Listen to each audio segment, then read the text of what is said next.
Bom dia, presidente. Bom dia, os colegas parlamentares. Bom dia à imprensa que nos acompanha. Também bom dia aos servidores, em especial me permitam cumprimentar todos os servidores públicos que acompanham essa discussão através dos trabalhadores em educação, categoria a qual eu tenho muito orgulho de fazer parte e batalhar no dia a dia pela representação dos seus interesses e da sua vida na Assembleia Legislativa. Quero dizer aos colegas parlamentares que não é a minha intenção fazer o uso de todo o prazo regimental. Então, eu quero discutir o veto, trazendo alguns elementos, e os trago em nome da bancada do Partido das Trabalhadoras e dos Trabalhadores e também de deputados do Bloco Democracia e Luta. E quero dizer, então, que o nosso encaminhamento é pela rejeição do veto, votaremos não, e vou trazer alguns elementos ao debate tentarei ser de forma bem sintética para que nós tenhamos a votação ainda no período da manhã desta quarta-feira. Acho que, presidente, nós devemos todo esse processo ao governador Romeu Zema. Já passei muitas vezes pela situação de termos governadores que não fazem o processo de negociação e transferem para o Poder Legislativo o tensionamento que não é do Poder Legislativo, que tem que ser responsabilidade do Poder Executivo resolvê-lo. Nós alertávamos exatamente isso no início do ano, quando dizíamos que o governo Zema não estabeleceu um processo de negociação com as carreiras do funcionalismo público. E acho que esse, então, é o nosso principal gargalo nesse momento. Aliás, nós temos dois, né? Com quem ele estabeleceu, ele não cumpriu, o que de fato é grave, você tem um governador que firma um compromisso e não cumpre. E, por outro lado, você vai ter um comportamento do governador de estado que deixa de conversar com mais de 80% do funcionalismo público estadual. Então, esse comportamento do governador Romeu Zema, se permanecer, trará sempre tensionamentos, porque as pessoas têm condições de trabalho, condições de salários, direitos que precisam ser discutidas, políticas de carreira que precisam ser discutidas.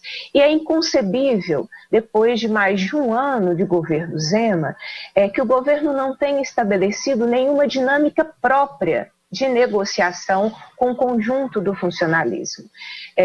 Nós poderíamos discordar do conteúdo, da dinâmica, mas eu não consigo sequer discordar do conteúdo ou da dinâmica porque elas não existem. Não existe uma mesa permanente de negociação das questões salariais, de carreira, de impacto financeiro. Não existe um processo conjunto de todos os setores do funcionalismo público à mesa com o governo do Estado.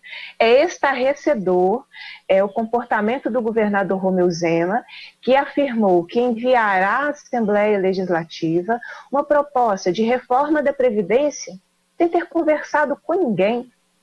Todas as entidades do funcionalismo público estadual saberão pela imprensa ou por nós na Assembleia Legislativa qual é o conteúdo da reforma. Como é possível um governo que foi eleito dizendo que faria diferente? Eu me lembro de que o candidato Zema se reuniu com vários sindicatos do funcionalismo, apresentou carta estabelecendo compromissos com setores do funcionalismo. Eu me lembro desse processo no segundo turno das eleições.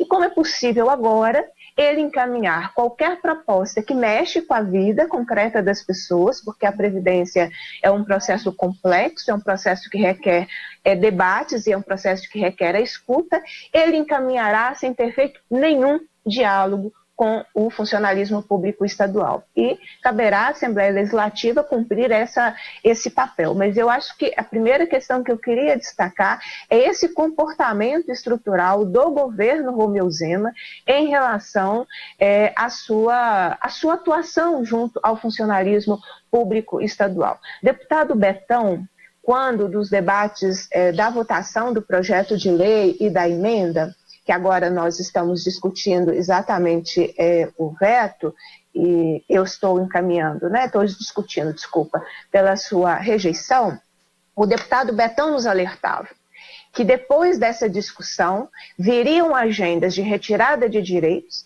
que demandariam uma capacidade de unidade no funcionalismo público, seja civil ou militar, e que, portanto, não era possível cairmos em armadilhas divisionistas, de jogar um contra o outro, ou achar que o direito de um está sendo retirado pela luta que o outro estava fazendo para ter direito. O deputado Betão, ao discutir o projeto, alertava muito isso, do que ainda viria, e é exatamente o que nós vamos enfrentar aí nas próximas semanas, com uma agenda de retirada de direitos, e sabe-se lá se não virá junto com a reforma da Previdência, uma proposta, eu não vou dizer de reforma administrativa, porque não é para organizar nada na administração pública, é para fazer a retirada de direitos. Nós sabemos que o governo Romeu Zema é um governo que tem um alinhamento com toda a agenda de retirada de direitos do ministro Paulo Guedes, não é? O que nós estamos enfrentando nacionalmente, esse congelamento da vida dos servidores públicos, civis e militares nacionalmente, é uma agenda do qual o governador se alinha, e tudo que puder ser votado lá é melhor para que não tenha nenhum debate aqui na visão do atual governador do estado. Então, acho que esse é um primeiro ponto e é um alerta, porque quando nós também realizamos a votação em segundo turno, vários colegas parlamentares alertavam, assim, olha, nós estamos encaminhando essa votação e a emenda foi aprovada, é a oportunidade para o governador estabelecer um processo de diálogo e de negociação com as carreiras do funcionalismo público. Então, a Assembleia abriu uma porta importante para que cada carreira, para que o governador pudesse estabelecer o diálogo com cada carreira. E eu lamento muito que, passado todo esse período, o governo Zema, não estabeleceu esse processo de negociação com as carreiras do funcionalismo. Ao contrário, o que eu vi há 2 semanas atrás foi um comportamento do secretário de Planejamento e Gestão de ataque a entidades sindicais, da qual ele discorda do posicionamento político, como se o governo tivesse o direito de fazer um filtro ideológico com quem ele conversa, quem ele não conversa, e ele não tem esse direito. Ele tem a obrigação de respeitar a representação sindical que é escolhida pelos trabalhadores em processos legítimos internos aí de cada entidade sindical. Então, primeiro eu queria fazer essa consideração da preocupação de que o governo Zema teve todo esse tempo para restabelecer ou para estabelecer uma relação de negociação, de apresentar propostas, de apresentar mediação, e ele não cuidou disso, né? Ele ignorou o funcionalismo público, o que é um grande erro. Os servidores públicos são essenciais à população. O crime da Vale demonstrou que quem fez o atendimento, a acolhida, está até hoje fazendo isso, são servidores públicos. A pandemia, coronavírus, demonstrou a mesma coisa, que quem pesquisa, quem está descobrindo possibilidades, quem está nos orientando, quem está acolhendo as pessoas, é o sistema público de saúde, são as instituições públicas de saúde. Então, acho que a gente tem aí um grande problema, que é esse perfil, essa decisão do governo Romeu Zema de não estabelecer processos de negociação com os setores do funcionalismo. Quando nós construímos a emenda, e foi uma construção coletiva, não foi uma construção de uma pessoa ou de um partido político, então é importante a gente tomar muito cuidado com alguns discursos que vão sendo feitos, porque tem gente que depende da polarização para sobreviver. Sem a polarização, não consegue alimentar a sua própria bolha, não é? Então é importante que a gente não construa mentiras onde a realidade está explícita para toda a população mineira. Foi uma construção coletiva de 9 partidos distintos, 17 parlamentares de diferentes blocos assinaram a emenda, e quando nós a apresentamos, nós tivemos o cuidado de respeitar todo o processo de negociação dos trabalhadores, das suas entidades representativas e dos deputados que também os representam, das forças de segurança pública. Nenhuma vírgula da negociação foi alterada, exatamente pelo respeito ao processo de negociação. E aí, cada artigo depois vai tratando de cada carreira do funcionalismo.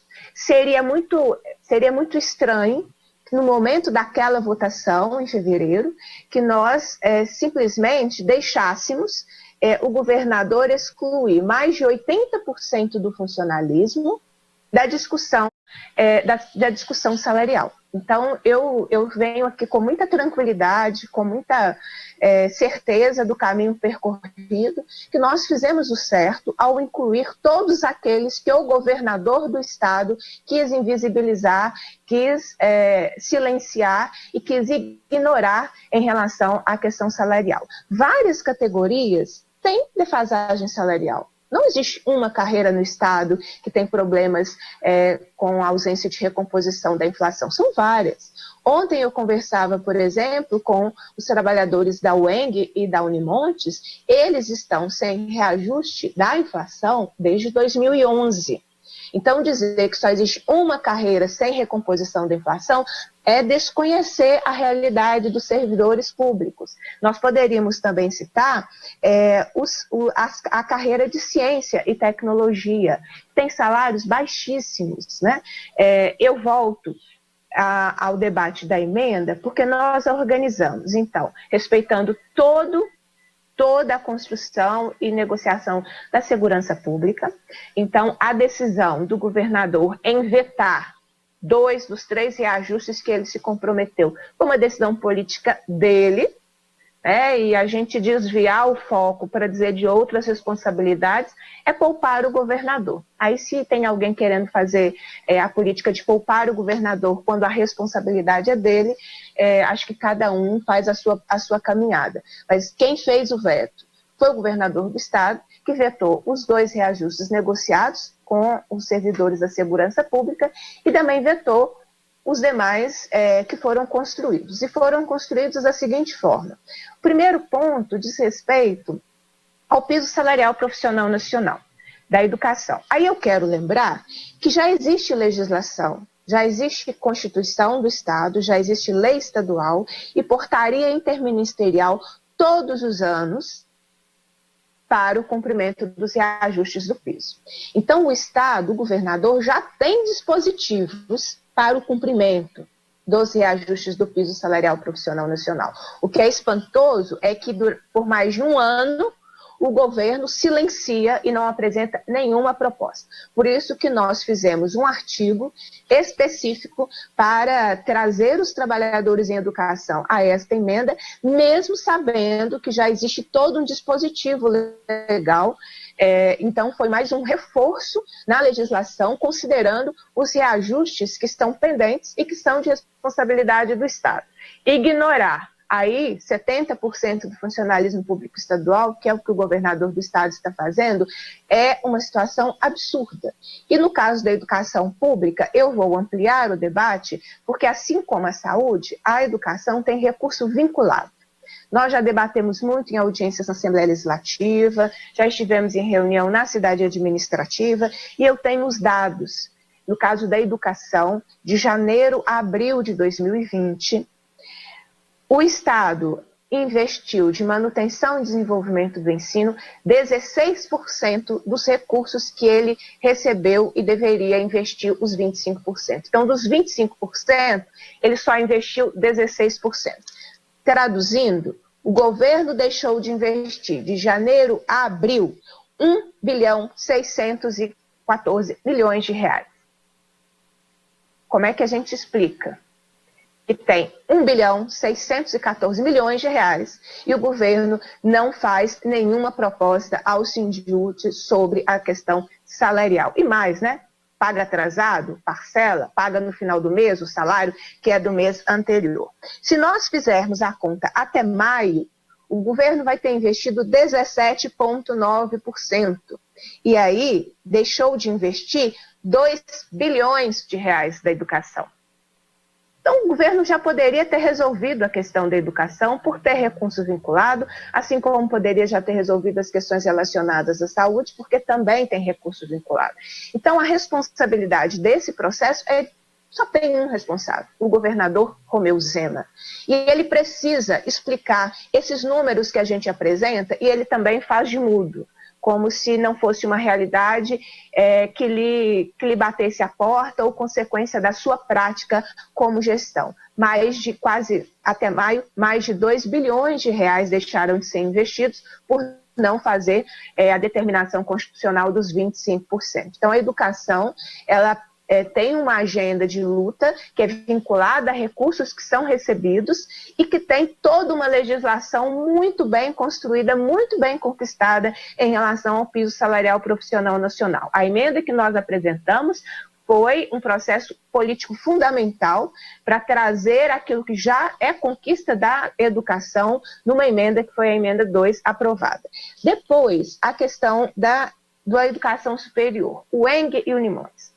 Nós não fizemos nada mais do que trazer para uma emenda um acordo que já foi de greve, que já foi homologado judicialmente e que previa que quando o governo saísse do limite da lei de responsabilidade fiscal, o acordo teria que ser cumprido com a incorporação da gratificação e com o estabelecimento de adicional para mestres e doutores com dedicação exclusiva. O acordo existe, homologado judicialmente. O governo pode cumpri-lo hoje. O governo pode cumpri-lo hoje, independente do resultado dessa votação. Porque aí eu quero dizer também que o resultado dessa votação, que nós estamos batalhando pela rejeição do veto, mas o resultado dessa votação não desobriga o Estado a cumprir as suas obrigações. Não desobriga o governador a honrar um acordo de greve com as carreiras do ensino superior e cumprir aquilo que está no acordo de greve. Não o desobriga a cumprir a Constituição do Estado em relação ao pagamento do piso salarial profissional nacional. Então, é muito importante que a gente resgate a vida de cada trabalhador do funcionalismo público estadual. Então, existe um acordo que foi homologado judicialmente e que, portanto, o Estado já deveria ter honrado. Não tinha que ter sido a apresentação de uma emenda no parlamento para lembrar ao governador que esse acordo de greve existe homologado judicialmente e que já deveria ter sido cumprido pelo governo do Estado. A outra questão é que nós fomos, a emenda apresentada e aprovada, cada artigo tratou de uma carreira.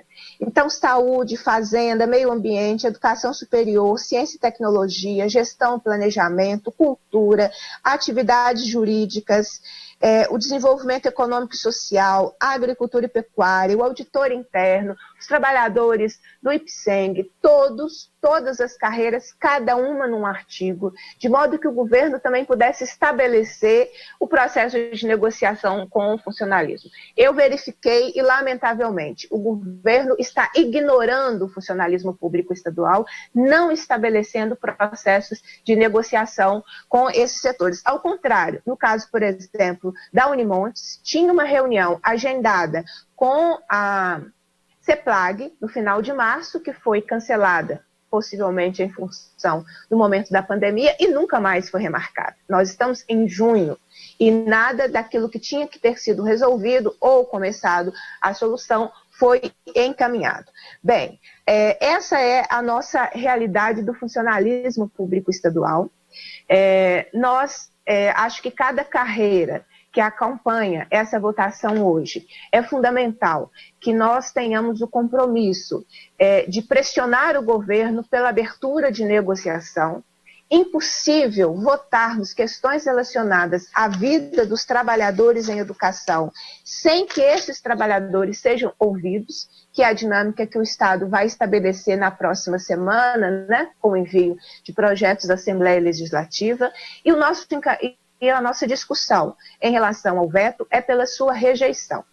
Por todo o processo que nós construímos, pela responsabilidade do governador Romeu Zema com a negociação que ele fez com os trabalhadores da segurança pública e com a sua responsabilidade de estabelecer processos de relações de trabalho democráticas. Ele tem que abrir negociação com as entidades sindicais que representam o funcionalismo público estadual. Este comportamento de não conversar não cabe ao setor público. Na iniciativa privada, às vezes as pessoas acham que podem fazer o que quiserem, mandam porque são donas. Não pode ser o mesmo comportamento no setor público. O setor público exige um comportamento, as relações democráticas de trabalho precisam existir e é preciso que o governo apresente saídas, soluções, negocie, converse com as categorias do funcionalismo público estadual. Então, para finalizar, presidente, eu agradeço a atenção de todos os colegas parlamentares, daqueles que estão nos acompanhando, principalmente os servidores do funcionalismo público estadual. Nós cumprimos um papel da qual não me arrependo de nenhum passo dessa caminhada. Seria de uma grande incoerência se nós não tivéssemos dado voz a mais de 80% do funcionalismo excluído pelo governador Romeu Zema.